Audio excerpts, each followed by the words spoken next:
मैंने श्रीमद् भगवद गीता तब तक नहीं पढ़ी थी जब तक मुझे ये ज्ञान नहीं हुआ कि हम सब आत्माएं हैं और ये जिंदगी हम आत्माओं के लिए एक इम्तिहान है अपने अंदर से अपने सबसे अच्छे रूप को बाहर निकालने का।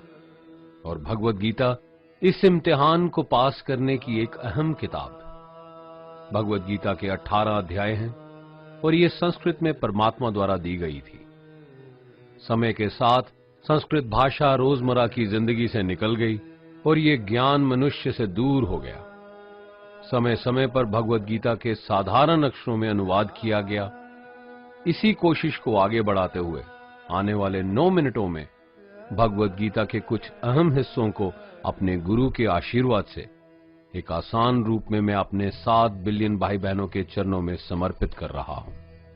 ये ज्ञान परमात्मा ने भगवान कृष्ण के द्वारा सबसे बड़े धर्म युद्ध महाभारत की रणभूमि कुरुक्षेत्र में अर्जुन को कुछ 5000 साल पहले दिया। ये वो वक्त था जब धर्म का बार बार उल्लंघन हुआ, परमात्मा का डर मनुष्य से निकल गया। लालच की होड़ में भाई ने भाई को मारने की कोशिश की और यही नहीं, एक ब्याहता औरत को भरी सभा में अपने बड़ों के सामने अपमानित किया गया। इससे पहले कि मनुष्य जाति धर्म युग से निकलकर पूर्ण रूप से कलयुग में जाती, युद्ध की रणभूमि में युद्ध से कुछ पहले परमात्मा ने गीता भगवान कृष्ण के द्वारा मनुष्य जाति के कल्याण के लिए दी। ऐसे ही जैसे कभी तुरा मोसेस को, गॉस्पेल जीसस को और कुरान प्रॉफिट मोहम्मद को दी। गीता, बाइबल, कुरान, तुरा, गुरु ग्रंथ साहिब परमात्मा द्वारा दी गई किताबें हैं जो किसी एक धर्म के लिए नहीं बल्कि पूरी मनुष्य जाति के लिए है, पूरी इंसानियत के लिए है, सब आत्माओं के लिए है। क्योंकि ये आत्मा को परमात्मा के बारे में, उसकी सृष्टि के बारे में और सबसे अहम ये उन कायदों के बारे में समझाती है जिनका आत्मा को मनुष्य के रूप में हर हाल में पालन करना होगा, रक्षा करनी होगी। और इन्हीं कायदों की बुनियाद पे एक आत्मा को शरीर त्यागने के बाद परखा जाएगा और इस परीक्षा से पास होने पे हमेशा के लिए इस जन्म और मृत्यु से मुक्ति मिलेगी।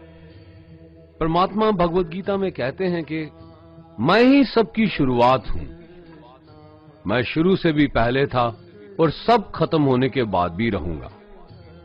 सब मुझ में है और मैं सब में हूं। जो भी तुम छू सकते हो, देख सकते हो, चख सकते हो या सुन सकते हो, वो सब मैं हूं। ये नदियां, पहाड़, सूरज, ग्रहण, चांद, सितारे सब मैंने बनाए हैं। मैंने ही भगवान, शैतान, राक्षस और इंसान बनाए। मैं सर्वव्यापी हूं, सब में रहता हूं, सब में मैं हूं, मैं ही हूं। मैं ही ब्रह्मा बन के सब बनाता हूं और रुद्रा बन के सब नष्ट कर देता हूं। मैं ये सृष्टि यूं ही बनाता और तोड़ता रहूंगा ताकि आत्माओं को मौके मिल सके इस जन्म और मृत्यु से एक दिन मोक्ष पाने को, हमेशा के लिए परमात्मा के साथ रहने को। भगवद गीता कहती है कि इस सबसे बड़ी परीक्षा के लिए परमात्मा ने प्रकृति का निर्माण 5 तत्व हवा, अग्नि, जल, पृथ्वी और ईथर से किया, जिन्हें हम छू के, चख के, सूंघ के, देख के समझ सकते हैं। पर खुद परमात्मा इन 5 इंद्रियों की समझ से बाहर है। उन्हें आत्मा इन इंद्रियों से नहीं जान सकती। आत्मा 5 इंद्रियों के साथ वैसे ही है जैसे एक लोहे का रोबोट जिसे अपने बनाने वाले का कोई पता नहीं। अर्जुन को भी परमात्मा का विराट रूप देखने के लिए भगवान कृष्ण ने दिव्य नेत्र दिए। भगवद गीता समझाती है कि आत्मा अजन्मी है, इसे कोई मार नहीं सकता, कोई जला नहीं सकता, डुबा नहीं सकता, काट नहीं सकता। लेकिन आत्मा को परमात्मा के साथ हमेशा रहने के लिए ये परीक्षा रूपी जीवन में बैठना ही पड़ेगा। इस परीक्षा के लिए परमात्मा से बिछुड़ के आत्मा को पृथ्वी पे किसी न किसी रूप में जन्म लेना पड़ता है और 88 करोड़ जोनियों को जीने और भोगने के बाद एक आत्मा को मनुष्य का शरीर और दिमाग मिलता है इस सबसे बड़ी मर्यादाओं की परीक्षा में बैठने के लिए।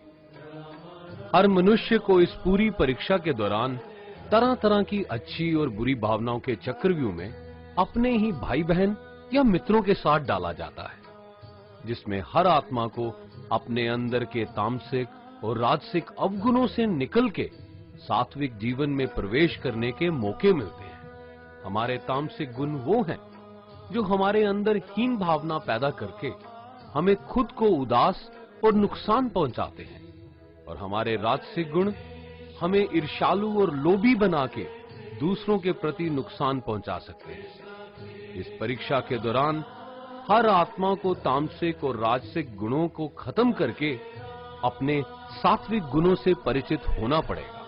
सात्विक गुण वो हैं जो आत्मा को अपने आसपास की हर चीज से जोड़े और उन्हें प्यार करना सिखाते हैं। परीक्षा के दौरान हर आत्मा को जीवन के चारों स्तंभ धर्म, अर्थ, काम और मोक्ष का ज्ञान पाके ही मुक्ति मिलती है। यही वो द्वार है जिन्हें समझ के ही आत्मा परमात्मा को समझ सकती है। पहला द्वार धर्म का है और शेर इसका प्रतीक है। धर्म वही है जो गीता में लिखा हुआ है, वेदों में लिखा हुआ है, गुरु ग्रंथ साहिब, बाइबल या कुरान में लिखा है। धर्म वही है जो धारण किया हुआ है, जिसे आपका दिल मानता है, जैसे झूठ नहीं बोलना, चोरी नहीं करना, भगवान का निरादर नहीं करना, दूसरों को नुकसान नहीं देना, यही सब धर्म है। और हर आत्मा को अपने जीवन काल में हर समय धर्म का पालन करना होगा और उसकी रक्षा करनी होगी। दूसरा द्वार अर्थ का है और घोड़ा इसका प्रतीक है। हर आत्मा अपने हर जीवन काल में अपने पृथ्वी पे होने का अर्थ या मूल कारण समझेगी। इस जिंदगी में भोगने वाली चीजें और रिश्तों का आनंद लेगी।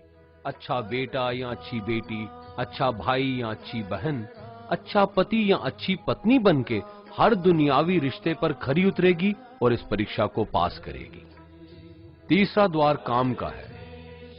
भगवत गीता समझाती है कि हर मनुष्य के अंदर काम, क्रोध, लोभ, मोह, अहंकार और ईर्ष्या जैसी 6 भावनाएं हमें अपने और दूसरों के प्रति नुकसान पहुंचा सकती हैं। इन भावनाओं को हर मनुष्य को हमेशा अपने नियंत्रण में रखना होगा, क्योंकि इनके बहाव में किया हुआ कोई भी काम हमारे जीवन भर की परेशानी का कारण बन सकता है। और एक आत्मा संतोष और सादगी से इन भावनाओं पे हमेशा के लिए विजय पा सकती है। चौथा स्तंभ मोक्ष का है और हाथी इसका प्रतीक है। इस परीक्षा रूपी जीवन में हर मनुष्य हर समय कुछ इच्छाएं रखता है। कुछ इच्छाएं एक ही जन्म काल में पूरी हो जाती हैं, पर कुछ अधूरी रह जाती हैं और उनके पूरा होने के लिए आत्मा को वापस पृथ्वी पे आना पड़ता है। भगवत गीता समझाती है कि हमारी इच्छाएं ही मूल कारण हैं हमारे पृथ्वी पे वापस आने का, और अगर हम कोई भी इच्छा ना रखें तो हम इस जीवन और मृत्यु से मुक्त हो सकते हैं। ये द्वार माफी का भी है। जिन्होंने आपके साथ बुरा किया उनको माफ करके और जिनसे आपने बुरा किया उनसे माफी मांग के मुक्ति पाई जा सकती है। जब तक आत्मा इन चारों दरवाजों धर्म, अर्थ, काम और मोक्ष को समझ नहीं लेती, तब तक आत्मा को बार बार इस मनुष्य रूप में आना ही पड़ेगा। परीक्षा का समय खत्म होते ही आत्मा शरीर और अन्य सब वस्तुओं का त्याग कर देती है। जो भी संसार में रहकर बनाया वो अब किसी और का होगा, और आत्मा अपने कर्मों के फैसले के लिए चली जाती है। आत्मा के अच्छे बुरे कर्मों का हिसाब होता है। अपने अच्छे कर्मों के लिए आत्मा कुछ वक्त के लिए स्वर्ग और दुष्कर्मों के लिए नरक पे चले जाती है। नरक में आत्मा को अपने पापों के अनुकूल सजाएं मिलती हैं, पर सजा खत्म होने के बाद आत्मा को फिर से एक नया शरीर और नया दिमाग मिलता है इस परीक्षा में फिर से बैठने के लिए। और हर परीक्षा में वही सब फिर दोहराया जाएगा, जिंदगी के 4 स्तंभ धर्म, अर्थ, काम और मोक्ष को समझने के लिए। हर जन्म में अपने कई जन्मों के कर्मों के हिसाब से हर आत्मा को कभी अच्छे और कभी बुरे हालातों से जाना पड़ता है। लेकिन जब तक आत्मा परमात्मा के साथ योग को नहीं समझ लेती, वो मुक्ति नहीं पा सकती। भगवत गीता समझाती है कि मनुष्य अपने शरीर, दिमाग या दिल से भगवान को पा सकता है। शरीर द्वारा किए कर्मों के माध्यम से परमात्मा को पाने को कर्म योग कहते हैं। ऐसे कर्म जो परमात्मा की इच्छा से हों और दूसरों के कल्याण के लिए हों। वाल्मीकि ने रामायण लिख के श्रवण ने अपने माता पिता की सेवा और उन्हें चार धाम की यात्रा करवा के, मदर टेरेसा ने अपने प्यार और सेवा के माध्यम से, और मैडम क्यूरी ने वैज्ञानिक खोज में अपने जीवन का बलिदान देके अपने कर्मों द्वारा परमात्मा को पाया। भगवत गीता समझाती है कि एक आत्मा दिमाग से भी परमात्मा के साथ योग लगा सकती है। इसे राजा योग कहते हैं, क्योंकि दिमाग या मस्तिष्क सब इंद्रियों का राजा है। एक मनुष्य अपनी आस्था, सांस प्रणाली, आसन, अभ्यास, साधना और तपस्या से परमात्मा को इस योग के रास्ते पा लेता है। इस योग को समझने के लिए हमें अपने अंदर की एनर्जीज यानी चक्रा और कुंडालिनी को समझना पड़ेगा। आत्मा मस्तिष्क से मेडिटेशन या ध्यान लगा के परमात्मा के साथ योग लगा सकती है। शंकराचार्य, स्वामी परमहंस, स्वामी विवेकानंद और उनके जैसे कई योगी इस योग के रास्ते परमात्मा के साथ संधि लगा पाए। परमात्मा भगवत गीता में कहते हैं कि अगर किसी आत्मा को धर्म ना भी समझ आए, योग ना भी समझ आए, पर अगर वो मेरी शरण में आ जाए तो मैं उसके सारे पाप माफ कर देता हूं। परमात्मा को ऐसी दिल की गहराइयों से पुकार के पाने को भक्ति योग कहते हैं। चैतन्य महाप्रभु, मीराबाई और भगवान हनुमान इस योग के सबसे बड़े उदाहरण हैं। लेकिन कभी आत्मा अपने होने का मूल कारण भूल के धर्म का उल्लंघन करे या पाप के रास्ते पे निकल जाए तो उसे ठीक करने के लिए परमात्मा खुद किसी रूप में पृथ्वी पे जन्म लेते हैं।